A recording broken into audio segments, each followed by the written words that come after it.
واش عارف اصاحبي ان الاستاذ اللي كيقري راه كيعاني؟ واش عارف انك الا قريتي وقريتي كيعاودوا ليك الدراري؟ وهاد الناس اللي كيتعاملوا بهاد الشيء واش ما كيفهموش؟ انا اللي كنزرع قيمه المواطنه في صفوف التلاميذ، انا اللي كنغرس حب الملكيه في قلوب الناشئه، انا اللي كنربي على التسامح والتعايش بين الناس، انا استاذ طبيب العقول، انا هو اللي كنبني مغرب الغد، وانا هو اللي كنساهم في التنميه المستدامه بلادنا، انا هو اللي على يدي كيتبنى كل شيء، انا هو اللي على يدي كيقرا كل شيء. واللائحه طويله ما نقدر نحصيها شيء: طبيب، طيار، مهندس، رجل امن، عسكري، محامي، قاضي، برلماني، وزير، وزيد وزيد. وتجي في الاخر وتقول لي انت باغي تخدم اجندات لشي كذا كذا، واش ما كتفهم شي؟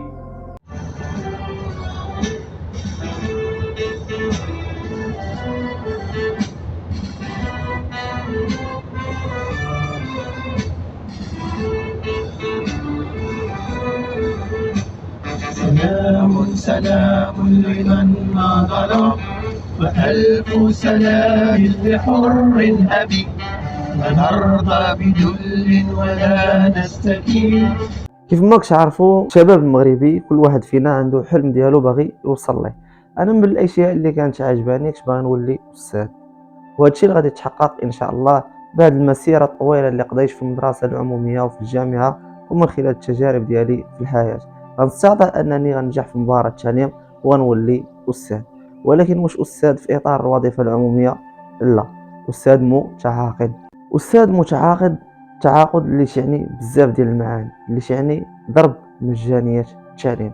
التعاقد هو اللي كيعني ان هذا الاستاذ غيخدم في ظروف غير ملائمه. التعاقد هو اللي يعني ان الاستاذ غيولي خدام وما مرتاحش لانه ما عندوش واحد الاستقرار نفسي. الاستاذ المتعاقد اللي هو الحياة القصير اللي يقدر اي واحد يكشب به ويصيفطوه بحاله دون اجراءات، دون تعويضات، دون تتبع المسطره ديال الوظيفه العموميه. وهذا الشيء كما لا يخفى عليكم انه هو التوجه اللي من قديم غادي فيه النظام المغربي، اللي جا بهاد الاستراتيجيات ديال الاصلاح. وهاد الاستراتيجيات ديال الاصلاح هي في حقيقه الامر ليست باصلاح، وانما جاءت من اجل الافساد او افساد المنظومه التعليميه. ولا تبعتوا كرونولوجيا ديال التعليم بالمغرب راه تلقاو هادشي، ان ميزانيات كثيره اللي تصرفات في هاد الباب، ولكن واش كاين شي نتيجه؟ ما كاين حتى شي نتيجه. ايوا سيادنا، في هذا الوقت هذا اللي دخلوا فيه الاساتذه المتعاقدين، ما علينا، اسسوا واحد التنسيقيه ديالهم وبداو تيناضلوا على حقوقهم. وقال لك اسيدي حنا ما دمنا ان متعاقدين بغينا ندمجوا في اسلاك الوظيفه العموميه، وهذا من حقهم كوني انا استاذ متعاقد، وهذا حق ديالنا مشروع، هو الحق في الوظيفه العموميه. بعد ما خرجنا حنا في هذا الوقت هذا بدينا كنطالبوا بالحقوق ديالنا، بزاف ديال الناس ما كانوش عارفين الخطوره ديال هذا التعاقد هذا، وكيسحاب لهم امر عاد وحنا تندافعوا غير على راسنا. هذا الشيء اللي غيعرضنا بزاف ديال المشاكل في المسيرات اللي كنا كندير. انا واحد من الاساتذه اللي حضر لجل المحطات النضاليه اللي كانت تعلن لهم التنسيقيه ديال الاساتذه الذين فرض عليهم التعاقد، كنحضر معهم وتناضلوا على الحقوق المشروعه، لاني كنت في هذا اليوم من الايام تنحلمش اني نولي استاذ. ماشي الاستاذ هو اللي يدير الدرس ولا كيعرف يصيب جداده فقط، وانما الاستاذ يحمل القيم. وانت كونك تيق فيا وعطيني واحد 500 تلميذ تندرسهم، علاش ما كتجيش وتسمع ليا ملي كيكون عندي واحد الحاجيات ومطالب؟ علاش انني ملي كنجي نخرج ونهضر على حقي كترجعني انني باغي نزعزع الاستقرار ديال الامن ديال البلاد، في حين انا من المسؤولين على الامن والاستقرار ديال البلد ديالنا، وما كاين حتى شي واحد باغي الشر لبلادنا. وهذا الشيء اللي تنربيو عليه وليداتنا. واحد اليوم من الايام مشينا الرباط، وقفنا امام البرلمان، وكانت المسيره بغينا نبداوها من تما ونوقفوا عند الوزاره، نديروا مسيره من البرلمان للوزاره. تخيلوا شنو غادي يوقع علينا بعد ما اننا يلا بغينا نتحركوا ويجي الجهاز الامني وما يبداو شي يسلخوا فينا. وكنت أنا من ضمن الناس اللي كلاو العصا في ذاك النهار. تخيل الإنسان أنه كاين اللي ماشي برجليه وغير رجع بعكاكس. شنو الذنب ديالو؟ لأنه قرا وطالب حقوق، علامة استفهام. وكاين اللي فينا حكموا عليه بالحبس، وكاين اللي فينا من الأساتذة اللي حكموا عليه بغرامات مالية. هذا الشيء غيبقى يتراكم على طول هاد السنوات هذه منين بدا التعاقد في 2016 تقريبا إلى يومنا الحالي. فالشغيلة مؤخرا قبل سنتين كانت كتنتظر واحد النظام أساسي اللي غيكون محفز وغيكون عادل واللي غيدمج أسد المتعاقدين أسلاك الوظيفة العمومية. وهادشي اللي جعلنا مؤخرا أننا كنا في هدنة وكنتسناو شنو غادي تقدم لنا الوزارة. بعد ما كنا كنتسناو في النظام الأساسي والشغيلة كاملة كانت كتسنى فيه، فإذا بالصدمة الكبرى غنتلقاو صفعة من قبل الوزارة. هاد الصفعة هي اللي غتخرج الأساتذة من الأقسام ديالهم.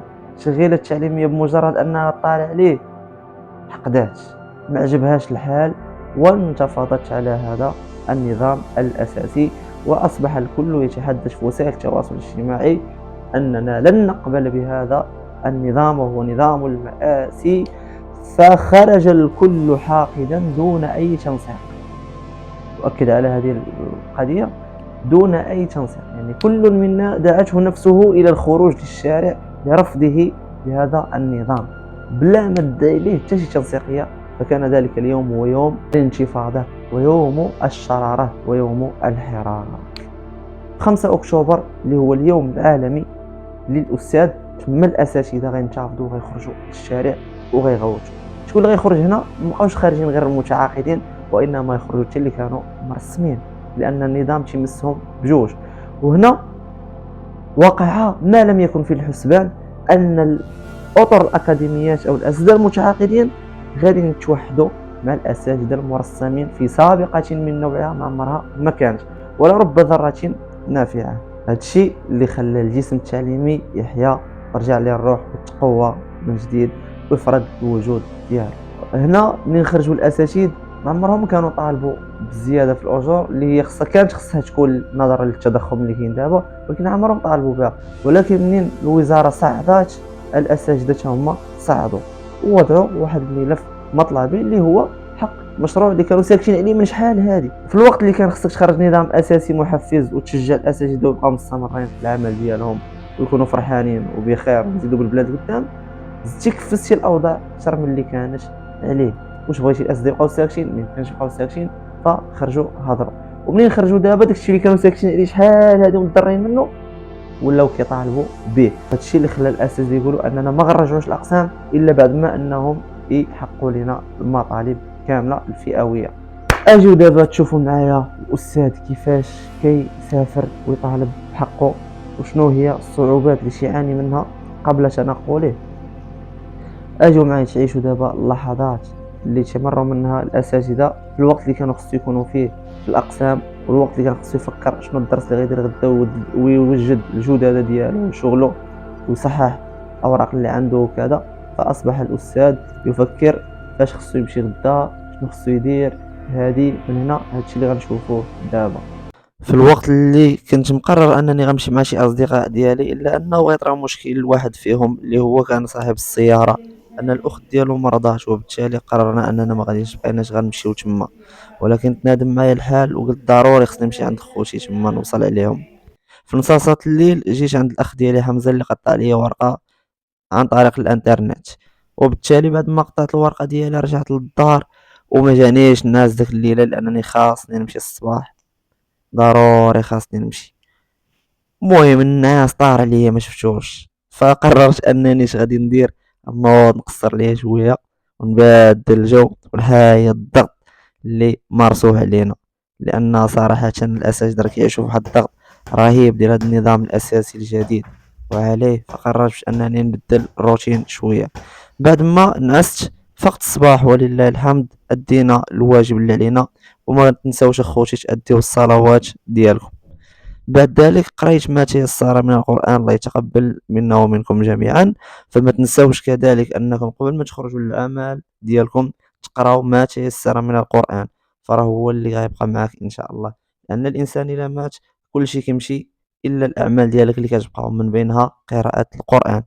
أعوذ بالله من الشيطان الرجيم. واعلموا أن ما غنمتم من شيء فأن لله خمسه وللرسول ولذي القربى واليتامى والمساكين وابن السبيل إن كنتم آمنتم بالله وما أنزلنا على عبدنا يوم الفرقان يوم التقى الجمعان والله على كل شيء قدير. بعد ما الحمد لله ادينا الواجب، بديت كنقاد في حويجاتي اللي غادي ندي معايا اثناء السفر ونقدر نحتاجهم.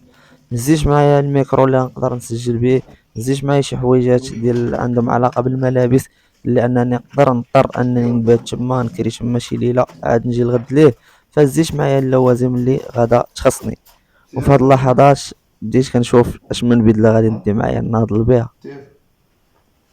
جمع اللون شكرا. وما تنساش طيعوا الوالدين ديالكم، واخا تكونوا دكاتره عندكم 5 دكتورات ضروري ما طاعت الوالدين. هنا الحمد لله غادي نلبس اللبسه ديالي اللي غنخرج نهضل بها، هي هذه كي جاتكم مزيانه. بعد ذلك خرجت وتوجهت نحو محطه القطار. ايوا حنا سيادنا راه وصلنا دابا لمحطه القطار وداير مع واحد الصديق هنايا. حنا غاديين دابا ان شاء الله باش نركبوا. ايوا حنا وصلنا دابا الشلبوراق. ايوا والله ما يسير. احنا دابا طلعنا ركبنا وغاديين شاقين الطريق ديالنا نحو مدينة مراكش، المدينة الحمراء. فهاد اللحظات اخوتي غتجيني واحد الدوخة خايبة، رغم انني غادي نبرد هنا احنا غادي نبرد. جاتني دوخة صعيبة بزاف، ما مولفش بالطريق طويلة. ايوا هنا غادي نضطر انني غنعس باش يلا يفوتني الحال، والا لو بقيت جالس ولا واقف اعزكم الله غادي نتقيه. وفي هاد اللحظات كل مره كنسول الصديق ديالي كنقول ليه واش قربنا نوصلوا، شحال باقي ديال الوقت باش نوصل، لان حسيت براسي تخربقت. وفي هاد اللحظات غادي نوصلوا لمدينه مراكش. ايوا دابا حنا غاديين خارجين، ضروري خصنا نفطروا بعدا، نقلبوا على شي بلاصه نفطروا فيها لاننا جينا سخفانين مع الطريق. وبعد ذلك ان شاء الله نتوجهوا للمكان اللي درنا فيه باش اننا نطلقوا منه غادي يبدا الشكل النضالي وغتبدا المسيره. ايوا انا هنا دابا غادي كنقلب على باش نفطر. الحمد لله لقينا واحد القهوه في الاول كيف ما كتشوفوا، راني غادي دابا كنقلب ولكن غنلقى قهوه غير انا غنتفاجئ بالثمن فطور فيها الله يعز كازا من ناحيه الماكله. المهم رخيصه كازا قهوه. المهم القهوه اللي لقينا اول قهوه دخلنا لها قالنا 40 درهم نبدلوها، وجينا لهذه اللي كتشوفوا معايا في الصوره. ايوا دابا راك المعقوله والنضال بدا. الشعب يريد إسقاط النظام المآسي. الشعب يريد إسقاط النظام المآسي. ما بين المخزن يما وصلنا القرار، ما بين المخزن يما وصلنا القرار، ما بين المخزن يما وصلنا القرار، ما بين المخزن يما وصلنا القرار.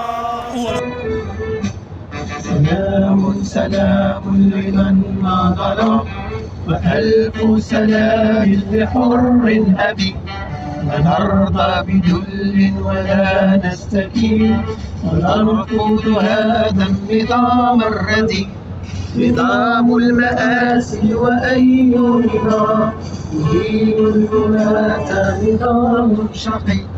حماة العقول أطباؤها بهم نعتني وبهم نرتقي. كيف يهاد سراج منير وكيف يهاد شريف الأمل.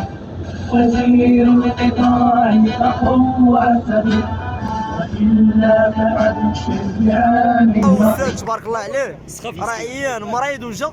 كنحييوك الله، الا كنحييوك السي عزيز تبارك الله عليك، تبارك الله عليك، تحيه نضاليه الله يحفظك ليها. ايوا بعد ما سالينا الاحتجاجات ديالنا المشروعه توجهنا صوب جامع الفنا باش نرتاحوا شويه وناكلوا ونشربوا شويه ونتقهواو شويه مع الاخوان ديالنا، وهذا الشيء اللي درنا. وبعد ذلك غادي نخرجوا من جامع الفنا وغنتوجهوا لمحطه القطار. بعد ما دوزنا نهار شاق اليوم دابا غادي نمشيو بحالنا ان شاء الله نرجعوا لكازا باذن الله. يلا خوتي تبارك الله عليكم، نشوفوكم ان شاء الله اما قريب.